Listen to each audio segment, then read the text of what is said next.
Hey, I'm Jack Jenkins. I'm a lecturer at Point Blank Music School and I teach the art of mixing. In today's video, I'm going to be mixing a song completely on mute. This was a challenge set to me by one of my students and I thought, yeah, let's see if it's possible. Cool, so let's jump into Logic and see how it goes. So I'm going to give myself one opportunity to listen to the song. Critical listening is such a big part of mixing, and usually from the first listen I can gauge what sounds good, what needs work, what the level of balance should be. So I'm going to listen to the song once with you all, and then I'm going to knock everything into mute, and I'm going to get into talking about every mix decision that I make. Just a heads up as well, I'm using my current mixing template, which is fresh as of 2024. Mixing templates change all the time, but it has a palette of options and plugins and things that I really like to go to from the jump. Right, let's have a listen together. You're the anonymous proxy.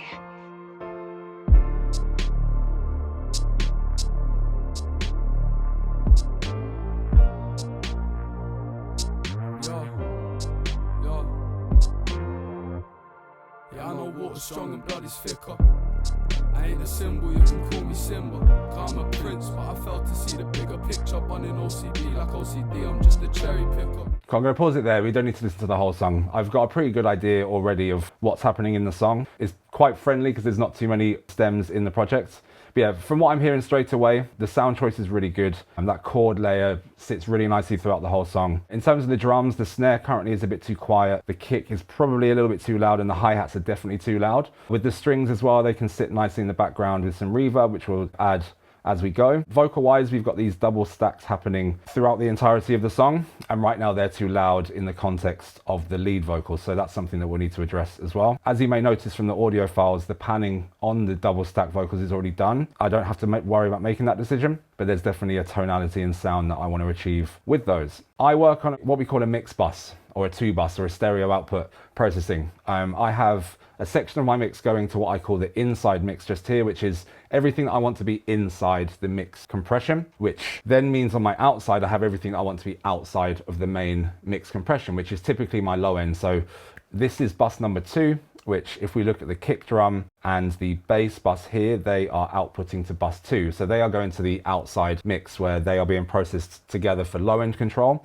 And then everything else is going to bus 1. So if you look at my drum group just here, bus 1, my keys are going to bus 1, etc., etc. So that's how I like to set things up. I also have an additional output here for what I call space, which is where delays and reverbs go to. And this just gives me one master fader for everything related to space and depth in my mix, so I can manipulate that throughout the song. And then everything ends at my stereo output in Logic, where I've got an EQ, which right now has nothing on it. That will come into play sometimes. One of my favorite plugins of all time, which I cannot live without, is this one, the LTL Silver Bullet. And this adds mojo and character and tone and dimension to the entire mix, which just sounds amazing. I've got this dialed in as my default, which every mix starts this way. So that's there. I also have a limiter across my entire mix and it's on from the start, which might be controversial. Some people like having a limiter on, some people don't. I personally prefer it because it allows me to know how I can drive the mix into it, and it always works out well. So if you have the confidence and understanding of gain staging, things like that, then you know how to work into that limiter. So yeah, I'm using this Slate Digital FGX2 limiter for this, which I use again. It sits on every mix. It's only there for the purpose of achieving the loudest mix possible and knowing how confidently it can be that loud. But once I bounce things out for mastering or send off to mastering, that limiter gets turned off, but it will be on today. So with that, I'm gonna mute my audio. I'm gonna take off my headphones and we're gonna mix this song. And now comes the fun part.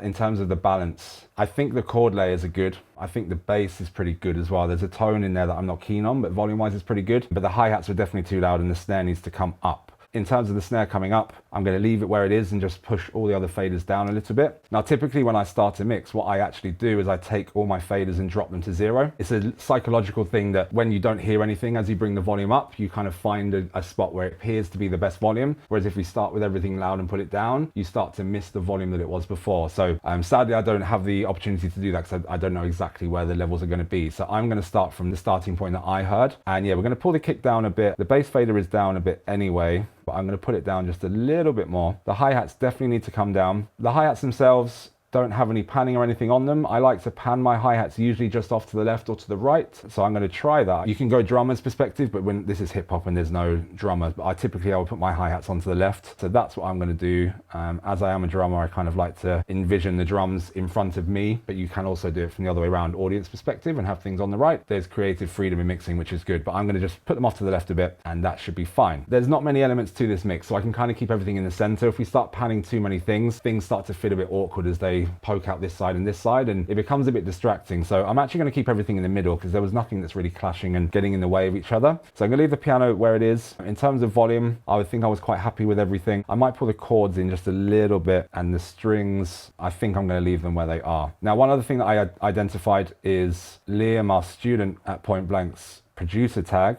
He goes under the name Prox. He's got a tag on here which is a bit too loud, so I'm going to pull that in as well, because they want to identify themselves as the producer, but you don't need it to be right at the front of the song. So I'm going to pull that back in. And then lastly, I'd identify that these double stack vocals here are definitely too loud. They're kind of right around and over the top of the lead vocal. So I'm going to pull those back, and I'm going to do the same thing with these. I have my waveforms zoomed in. I did all of the gain staging and stuff previously. The audio came in pretty well, but I've got lots of headroom. You can see the audio files are nice and quiet, but I'm just zoomed in so you guys can see things better from this video. These particular ones are a bit louder, so I'm just going to use Logic's gain tool here just to pull the gain down a bit so they kind of match something similar to, and one's a bit wonky on the left to the right, so I'm just trying to balance that out a little bit, and we're going to pull those down a touch as well. They layer on top of other vocals here, it seems, so there needs to be a way that they work together. Now, the reason I accepted this mix challenge of mixing it on mute is because when you are mixing and you've mixed hundreds of records like I have over the years, there are a lot of common traits and common themes that happen in the sound of drums, problem frequencies in kick drums, for example, problem frequencies in vocals. I can gauge pretty well nowadays when it comes to compression on things like vocals and drums. There's not specific numbers that I'm looking for, but I know that if they're hitting around there, then we should be in a good place. Music is definitely not about numbers and specific targets, but over time, as you develop a particular sound that sounds good on a lot of records, then you remember that and it allows you to mix that bit faster. So I'm going off of my previous instincts, my previous experience from doing all of these mixes over the years to try and see if this mix will improve. Cool, so now we have a balance, which I hope is the right balance. I am guessing at this point, but it should feel okay. I'm going to start with the drums. I like to work from the top down. I always start from drums and work my way down. Well, the sound choice is actually very good in this song, so there's not a lot of work that needs to be done to reshape things and add a lot of tone and character. Kind of already there, but something that I want to do is just add a bit more energy into the drums, maybe just freshen them up a little bit, and just carve out a few things in the kick drum specifically, just to tighten things up. So I'm going to use FabFilter Pro Q3 for this, one of the best, most commonly used EQ plugins. You would have seen it many, many times. I like this one because it's quick, easy. There's lots of options available to you there and then. But I just want to highlight the kick drum at this point. We're looking for the fundamental frequency of the kick drum, which in this track sits around 60 Hertz. Let's just get a loop going. Well, maybe a little bit lower actually. Yeah, about 52. So here's a really cool trick with kick drums, and I find that this works pretty much every single time. When you identify the fundamental frequency, which is, yeah, it is around 60. If you double that number, which becomes the first order harmonic. So I'm going to double click here and just put in 120. So that's double the number, 60 to 120.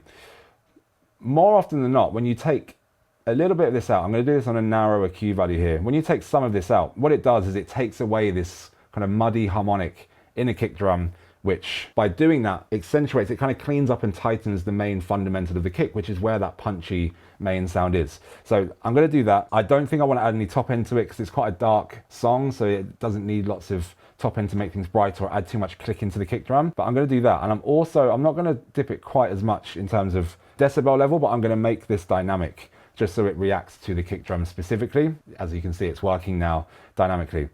So that should hopefully tighten up our kick drum. Cool, so now I've done the kind of the cleanup on the kick drum, which I think should be the right thing. I now want to just add a bit of character and sound to it, just to enhance it a little bit. And I love to do this, especially in hip hop. I love to use the SSL 4KE channel strip plugin. The consoles are the sound of hip hop. All great records have gone through these SSL consoles in the 90s, the early 2000s, even today. Sadly, I don't have an SSL console in front of me, so I'm going to use the channel strip, and it works very, very well. So for low end specifically, I really like the black option. I'm going to boost around 60-ish because that's where the fundamental is shown to be in the analyzer. And I'm just going to bump this up on a low shelf, just a couple of dB, just to add a bit of extra oomph. If I could hear it, maybe I would do more, but I'm kind of playing it a little bit safe where I don't want to overcook the low end or anything. I'm also going to turn the preamp on because I really like the sound of this like saturation that you get from the console, and I can gauge from the monitor light here that is working. If I edge this further, it will start to go yellow, where it's starting to break up a little bit more. So I'm going to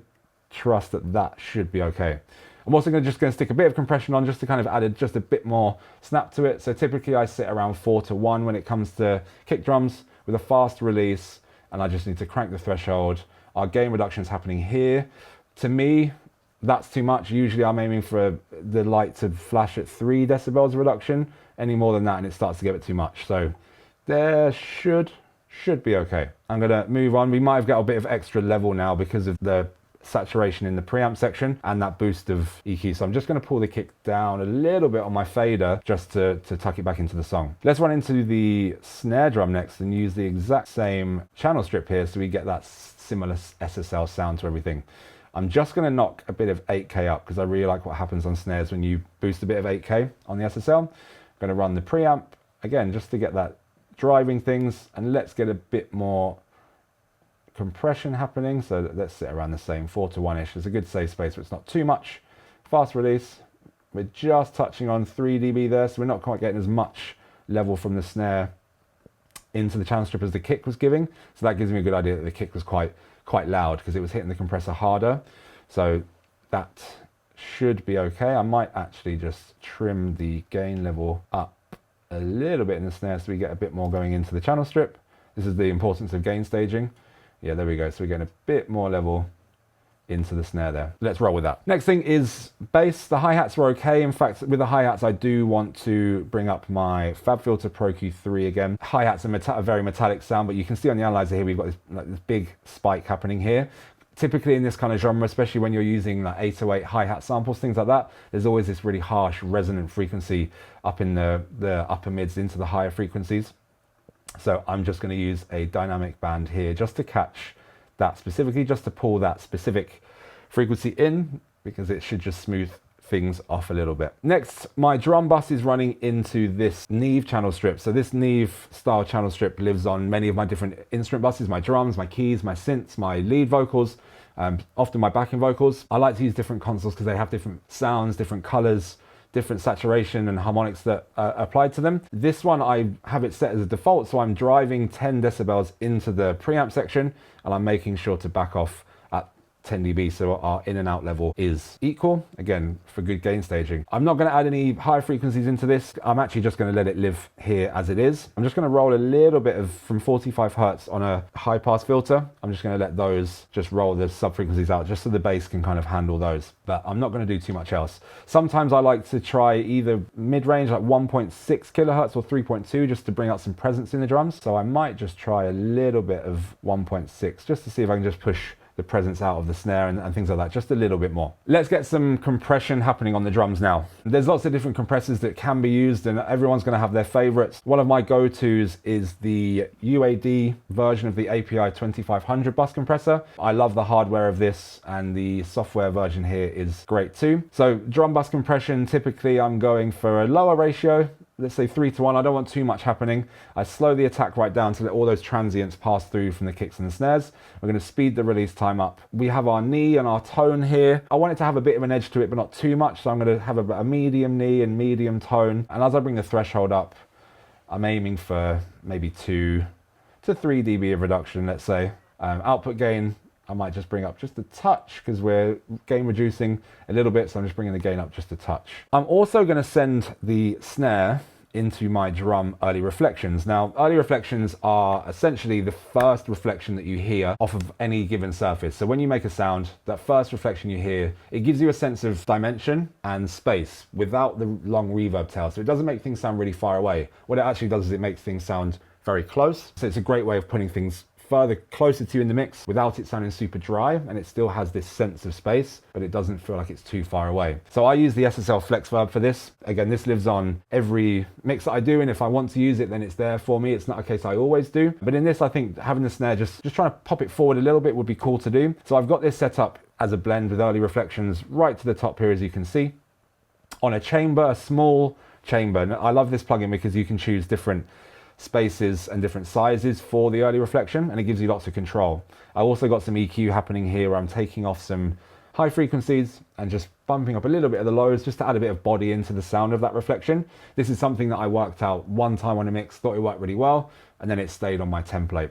So I've got that happening. I need to route my snare into that. So I'm going to go to my sends, and I'm going to send to my early reflections. Now, whilst I'm here, I just want to talk about organization and the management of buses. We have the ability in Logic specifically to do 256 buses, which I don't think you're ever going to use, but as you add more and more buses for parallel compression, reverb, delays, whatever it might be, it can get quite confusing if you just number everything 1 to 10 and then nothing is linked. In my mind and in my template, I set everything up in 5. So my drums are on 5, my bass is on 10, my keys is on 20. I will have guitars on 15, but I don't have any guitars in this, so I removed it. Synths 25, strings 30, etc, etc. The reason I do this, and hopefully you can see just by looking at this, is I then have space from 6 to 9 to add effects related to that instrument. So I've got my drum effects all together, so it makes it easy to find them. I like to have them on my environment area in Logic as well, my tracks area, so they're easy to access. And you can see I've got the same thing with my lead vocals here as well. So it just means if I think with the keys I want to add some reverbs, then I would set it to bus 21, call that keys reverb, and then everything's close together and easier to find. So just easier to manage, especially on bigger sessions where there's lots going on. That's crucial, and it just allows you to work that bit faster. Don't have to copy mine, but figure out a system that works, that makes it efficient, so you can move quickly through things and not be searching for things and getting lost. And definitely name your buses as well. Like, I name everything so you know exactly what it is. I need to send that snare into my early reflections, and I'm just going to give it the full amount. I'm going to pull the volume fader of the effects down. I like to send the full amount of volume into the bus so we get the full effect, and then I use the fader on that bus channel to adjust and balance it. Early reflections are something that you want to feel but not hear. If you hear them, then it adds a very strange dimension and sound to it, which isn't that pleasing. It should be something that you feel the difference in, whether it feels very dry or very flat, to have more dimension. So yeah, I'm just putting the volume down just to be safe, because if I have it too high, we're going to hear a bit of a nasty sound potentially on the snare. So I'm doing that just for safety, as I can't hear anything. I don't think I want any reverb on the snare or anything. I liked it as it was, like nice and dry and direct. So let's move on to the bass. With the bass, I thought it was pretty good. Now, as I mentioned before, my low end instruments, so the bass and my kick drum, are routing out to this, what I call the outside bus, which is outside of the main mix compression, which we can see happening here. If I solo this, we'll just hear the kick and the bass and nothing else. Now, let me just quickly run through everything that is on this, because already the kick and the bass are going into these things here. So I have this particular channel strip, which I use specifically for low end. When I tried this plugin for the first time, I tried on a kick drum and it just sounded great, and I stored that in my memory, and I've used that ever since for low end related stuff, because it has this real depth and weight to it that just sounds great just by being there. I haven't done any boosting or anything. I've got saturation happening from the black box. This is in mid side, so I'm only saturating the center channel because that's where our low end information is. So that's doing a bit of saturation. And what's great about this is you can set it up. I've got it as a band pass here, and it's set up around 88 Hertz, which probably should be fine for this. That frequency will change depending on the song and the tuning and the pitch of the bass lines, synth basses, whatever it might be.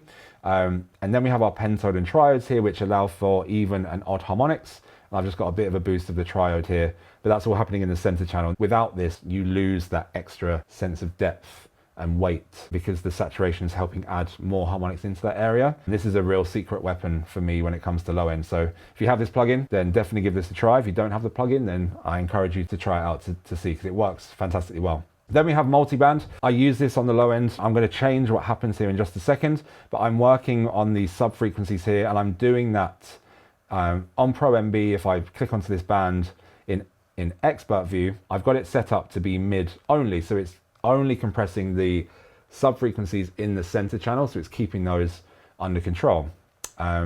This one here is not really doing anything yet, and typically I target this one at kick drums, and I like to expand instead. So instead of downwardly compressing, I like to upwardly compress just to push the kick out. And what that does is it pushes the kick drum out, but it also helps with translation to smaller speaker systems, headphones, phone speakers, where you're trying to get bass to translate in different places. This can really help to do that. So let's just dial this in. I'm going to move this back and I'm going to connect this band together. So we get a bit of that kick drum there. Good. Now I need to change this to expand. So we go upwards, but I need to make my range go up.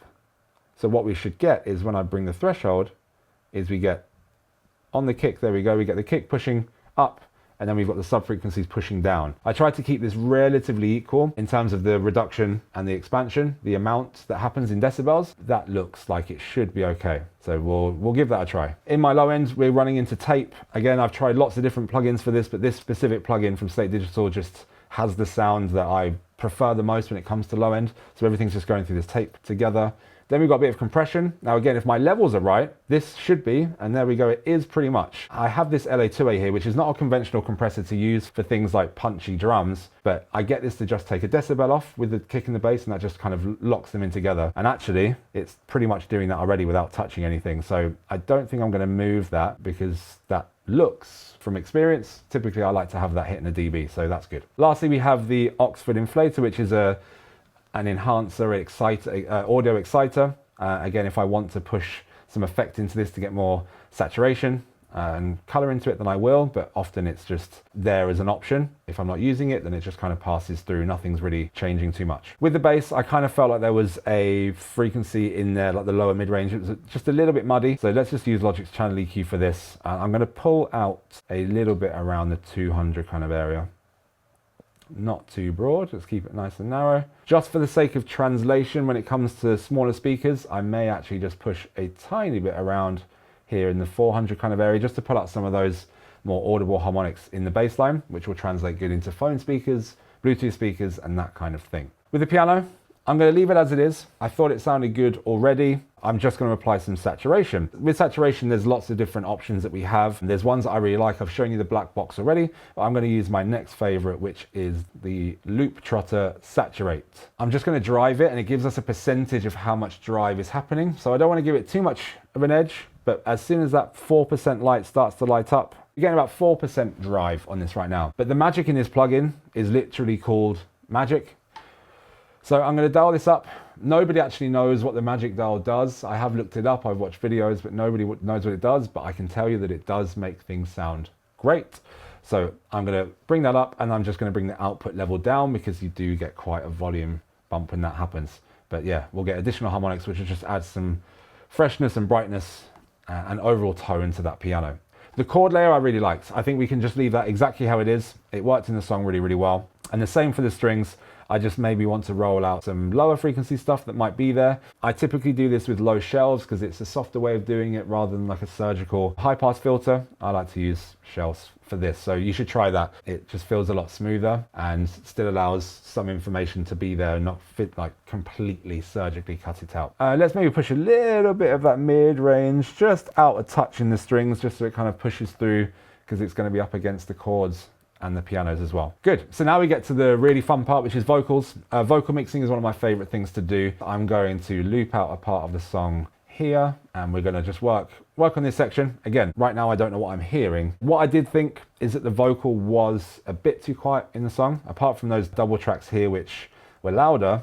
And I think I'm actually going to pull them in a bit more. The main vocal was currently too quiet. Now that's fine. We've kind of pulled the levels of the instrumentation down a bit, so the vocal should sit better. But once I go through everything I'm going to go through now with processing, we should be able to kind of confidently get the vocal more at the front of the mix consistently. So what I like to do with my vocals is they're split into two. I was given them that way. That's absolutely fine. I do all of the cleaning up on the channel itself, and then I use the bus as a means to put all of the nice stuff, as I like to call it, all of the nice compression and EQ that brings everything to life. It just means if you've got multiple stacks of vocals on different tracks, they all kind of tie into that final bus together and get that same cohesive sound. So this is where some of the common traits in vocals come in. I'm going to use my trusty Pro Q3 again for this. And let's just have a look at the analyzer to get an idea of what is going on with the vocals. So yeah, there's all this low end here. So I'm just going to grab a low shelf.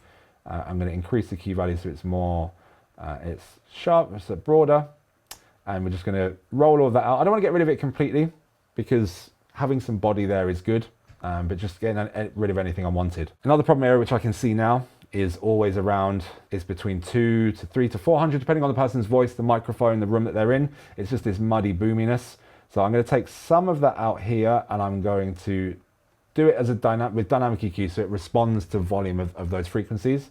And I'm also just going to narrow that in a bit. So that's just going to take some of that muddy body out of the vocal too. Now this is going to be a complete guess because everything is at this point, but somewhere between 800 and 800 hertz and 1.5 kilohertz is where we find kind of the nasally sound in vocals. And a lot of people have that, and that's completely normal. So I'm going to just notch around there somewhere. I'm going to take a guess that it's somewhere around 1100 hertz. And again, I'm going to do this dynamic, so it just pulls it. There we go. When it becomes a problem, it's just grabbing it like that. There may be other stuff happening here, but I feel confident that that should be cleaner based on some common moves that happen all the time. There may be some harsher stuff up here in terms of sibilance, which I'm going to deal with in just a second. So if we look at the waveform, it's quite a dynamic performance, which is good. We want dynamics in music, but also that change in volume can be an issue because things start to fall behind the energy of the music. So we want to kind of use compression to kind of make sure it's nice and consistent, but not super squashed, but consistent enough so it sits at the front of the song, because that's what it's all about, right? It's about what he is saying and delivering the message of the song. So yeah, I want to control the peak level of the vocal first, just to kind of shave things off and just get that consistency in there. And I really like this particular plugin for this. I actually have it open to the default option, which is vocal. It's just one, as I was going through this plugin is actually really cool because it has lots of analog emulation as well as digital options as well. So how I have this set up is on a faster attack time, because I'm trying to catch those peaks but not completely chop them off. So I'm going fast attack and a fast release time, so everything's just happening very quickly and responsive. Ratio is around 3 to 1, and I'm just going to dial in the threshold. Typically I like to get maybe 5 decibels reduction. With this I'm going to go on the safer side because I can't hear what I'm doing exactly, but I'm going to aim for around that 4 decibel mark. So let's see. Cool, so I'm going to pull the threshold down. There we go. We can start to see that working, and it's catching those peaks. Now, if you look carefully on the graph analysis here, you can actually see there's white, and then there's a more gray color at the top, and that's actually visually showing you what gain reduction has taken place and where, which I think is super useful. Visually, again, it shouldn't matter because it's how it sounds, but for me right now, this is really useful. So I can see it's catching the right things and it's just catching those peaks as intended. So that's good, we can move on. Last thing I do in my fixing stage and cleaning up stage is de-essing. There's lots of de-essers available, but I really like FabFilter Pro DS for this. And also this is really gonna help me because what we get here is we get a visual representation of loudness in particular frequency areas. So I'm just opening the band up so I can see more of the frequency spectrum, and we'll gauge whereabouts those sibilant frequencies might be, and then I can dial in from there. So let's see.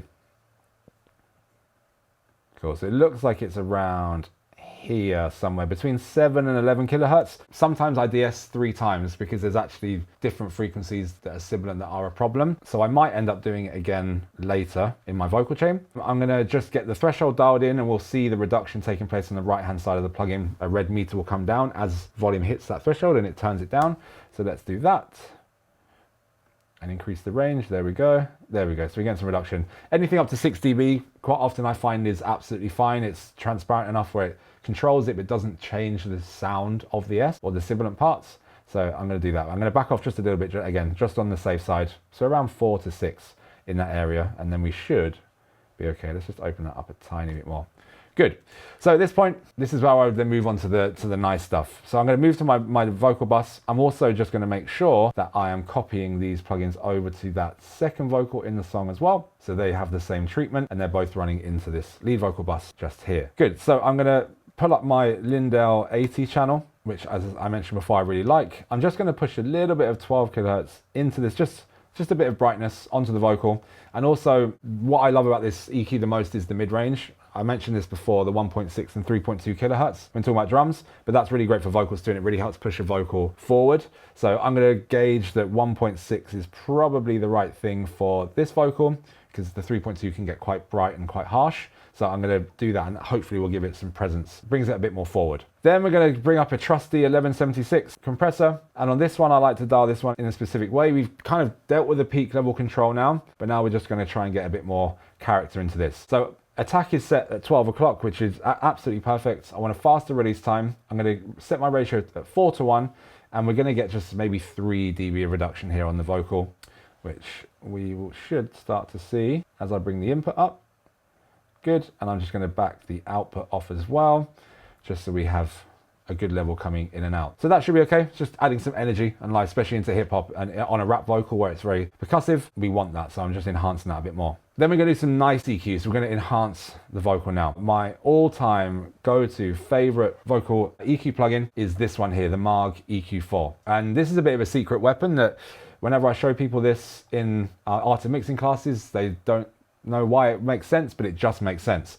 And it's boosting this 40 hertz band, which is a sub-frequency band, but it allows you to get this really great full sounding body from a vocal without being too muddy. And I've cleaned up the muddiness earlier on the track itself, but now I'm just making that bit fuller, fatter by using this. Now, sometimes it could be all the way here, like 4 dB of it, but I'm going to be conservative again.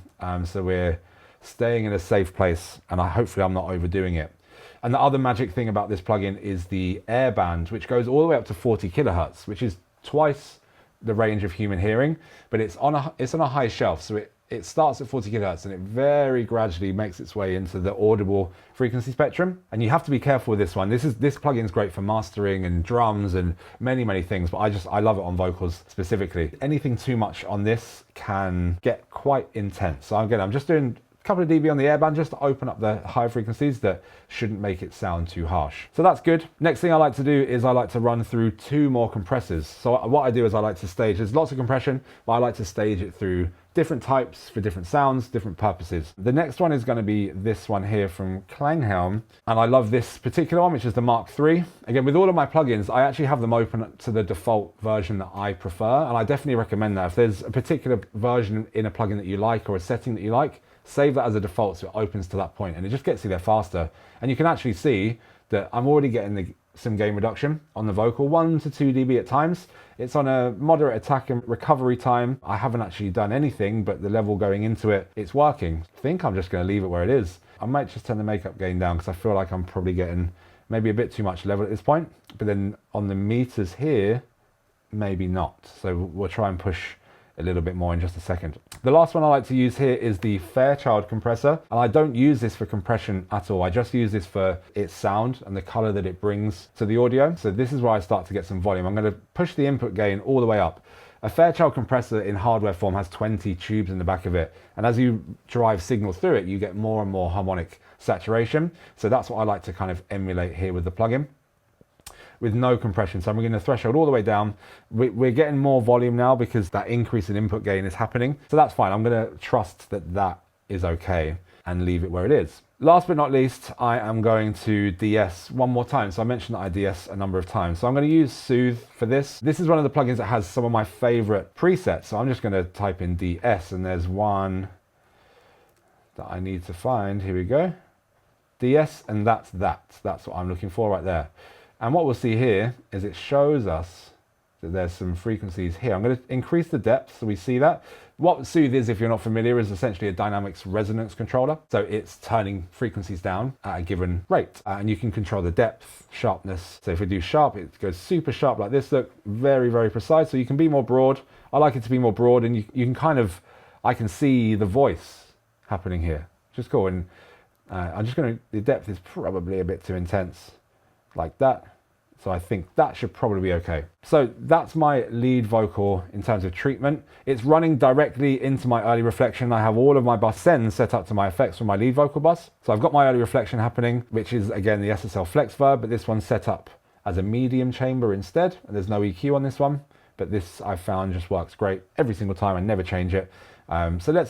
I think a little bit of reverb would be good. When it comes to adding space and depth to a mix, especially with vocals, I either run with reverb, or sometimes I have no reverb and run with delay instead, or sometimes it's a combination of the two. For this, I think just a bit of reverb would be cool, and I want a plate reverb. So I'm going to use one of my 2 that I have set up as go-tos, which is this one here, the UAD plate reverb. I roll some of the bass frequencies out, a little bit of pre-delay, cutting out some of the low frequencies, and it's set to a reverb time of about 3 seconds approximately. I always like the sound of this one. It doesn't get too bright, too shiny. So I'm just going to bring a little bit of level into that. Not too much, because I just want a little bit. I want it to still feel quite dry, but just not completely dry. Last but not least, let's tackle these double stack vocals. And I'm not going to do anything crazy here, because the pannings here, I just felt that they were a bit too muddy overall and need some of that stuff cutting out. So these are all feeding into my backing vocal bus here. So let's just use some EQ to fix that. Let's have a look at what's going on. Yeah, there's a lot of low end here. I said I don't typically high pass, but for these I feel like it needs to be done just so we can really get rid of all that stuff and just leave space for that in other areas. So I am going to high pass to around here, and also there's all this build up seemingly happening around this area here in the 200s, 250s area, which is where that muddiness typically is. So again, let's get rid of some of that, and I might just bump out just a little bit of presence, just so they have a slightly different sound to everything else. In the subject of speed, often mixing, you want to be quick because you have lots of projects on at the same time. Something that I do quite frequently. I'm going to move this EQ here very quickly. I'm going to go to my lead vocal bus and I'm going to copy the channel strip setting, and then I'm going to paste the plugins only onto my backing vocal bus. So all of that same compression, all that same stuff is there. I don't want them to be quite as bright, so I'm going to take the airband away, and I don't want necessarily all of that body, so I'm going to pull that back as well. But let's just have a look quick. I'm going to pull the level down now because everything will be a lot louder because of that processing. So let's just gauge on the mixer here what our levels are doing. Yes, the lead vocal is up higher than everything else.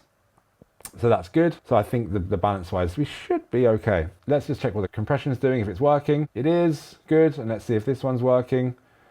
It is. So we're getting some compression there. I'm just going to slot this EQ back in before the compressor, because that's why I was cleaning things up a little bit. Good. Now I have my backing vocals set up to go to these effects here, which I don't need. So I'm going to turn those off, and I'm actually going to cheat a little bit here. But this is something I do all the time. I'm going to send my backing vocals to the lead vocal reverb instead. So now we're getting some of that backing vocal reverb happening into there. And I'm also going to change this one over to go to the lead vocal delay. Now the delay that I like with lead vocals that I use very frequently is this one here. It's a vintage modeled delay. It's a stereo delay, and I've got this set up to be slightly different in terms of timing from left to right, and the color and tone of the delay left to right is slightly different too. So let's just bring in some of this delay. So those ad-lib parts have some delay on them, so they just add some cool dimension out in the sides. Then very last thing, I can see that all this time with the levels that I've had, I've actually not really been hitting this limiter at all. So we can see from this section of the song here, that's not happening. So I'm just going to increase my gain level. It's going to get a bit louder here now, and I'm just going to get a couple of dB reduction on the limiter, just so we can get the volume up. I like to do this to center clients, because when they then listen to mixes back, comparing it to people that they like, it just means that we're in a good competitive space. Right, I have no idea how this is going to sound. A few moments later. So I've just jumped into one of our production studios that the students can book out to work on their own music, just so I can check this out on monitor speakers. So this is going to be my first listen with you as well. This is the mixed version, and we'll be able to hear the difference from the before and after as well. So let's see how I did. You're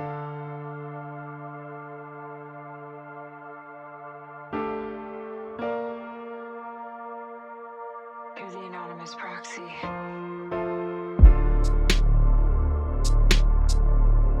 Not bad.